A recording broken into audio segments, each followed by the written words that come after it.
What is going on with Merlin? It's outperforming everything else. The question is, who's buying here and who's selling?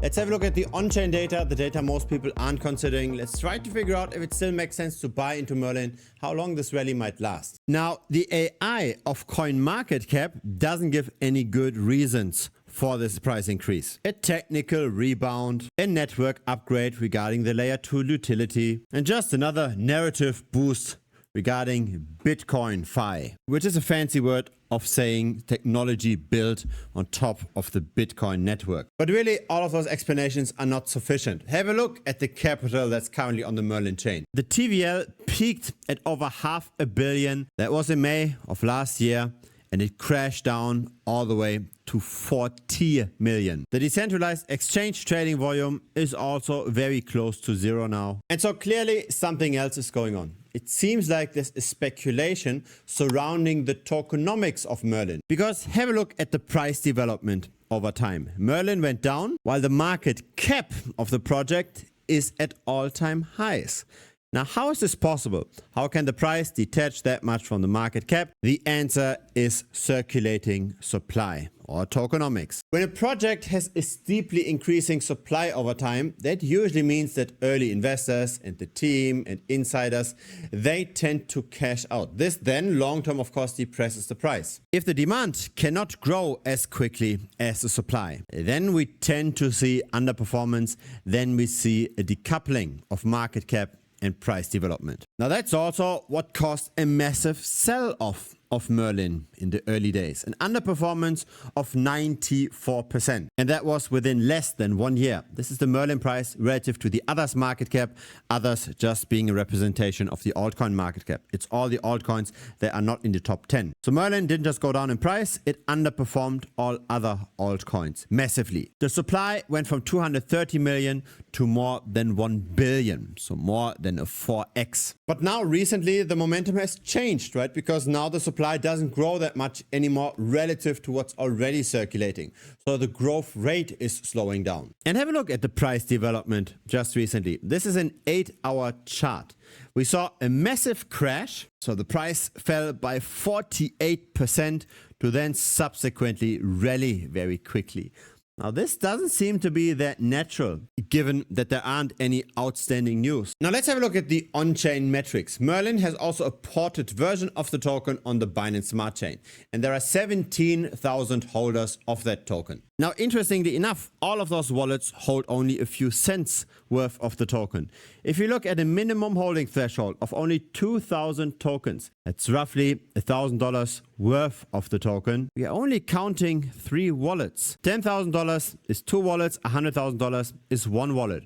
So really, all of those holders just have some dust worth of MERL. This is not really where the trading is happening. What's really going on is liquidations of people that bet on Merlin on the perpetual futures market. So the levered bets on the price. In the last 24 hours, we only saw 45 million worth of trading volume on the spot market on OKX. Compare this with 1.2 billion worth of trading volume on the perpetual futures. So all of the trading pretty much happens just on the derivatives. People are betting on the token much more than they are trading the token directly. By the way, if you so far enjoy this content and you don't want to miss future videos, then feel free to subscribe. I publish videos regularly over here. And that is what is creating those massive swings. When the price crashes, that's when the long investor gets liquidated. When the price subsequently rallies very quickly, that's when the short investors get liquidated. And there's probably a lot of short investors given the tokenomics. When the circulating supply of a token goes up that much, then many people speculate on the price to continue to fall. And sometimes, at least for a period, the market goes the way of maximum pain. And so both the longs and the shorts just got liquidated. And the market makers like Binance, they are making all the money. Just think about it this way, right? You're offering bets on something. You're offering bets on, say, a soccer match, but at the same time, you've also got impact on the price. You have bought the referee, for example.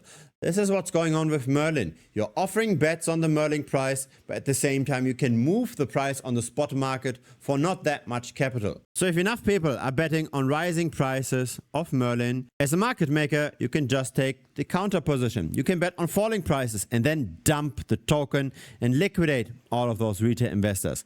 Once they got liquidated, you do the exact opposite. People that now think that the long-term price development turns negative again, that's when you buy up the token. Let me show you what I mean. This is the funding rate of Merlin over time, and it's much more fluctuating compared to the average altcoin.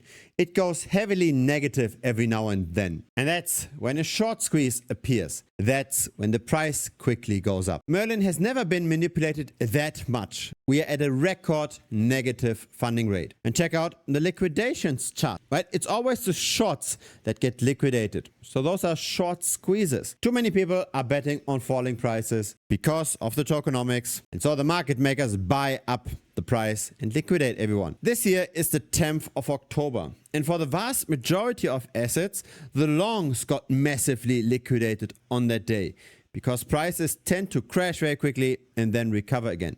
But for Merlin, it was simply just the volatility that wiped out the vast majority of investors, and that actually had a skew towards the short side. Again, because there's way more retail investors that are betting on falling prices than on rising prices.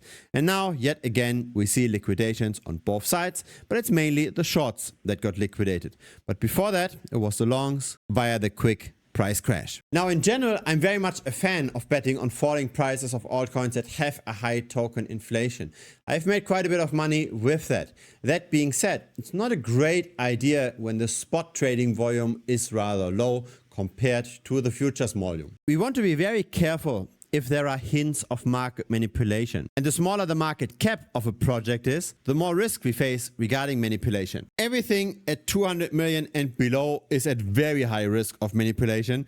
This time we even see the manipulation happening up to 500 million. There's much less price manipulation in the billion-dollar region. And so let's see where this ends. At some point, open interest is very likely going to crash, which will then also depress the Merlin price. I think it's best to bet directionally on prices that are much less manipulated. With Merlin, we are directly playing against the market makers, against the most sophisticated players in the market. If you got some value here, feel free to give this a like. It helps the channel grow. Feel free to also subscribe. I publish videos regularly. Feel free to also check out the premium membership. A link will pop up here on the screen. This is where I share my own trades. Where do I bet on rising prices? Where do I bet on falling prices? We are currently making quite a bit of money. See you next time on YouTube or see you on Premium. Cheers.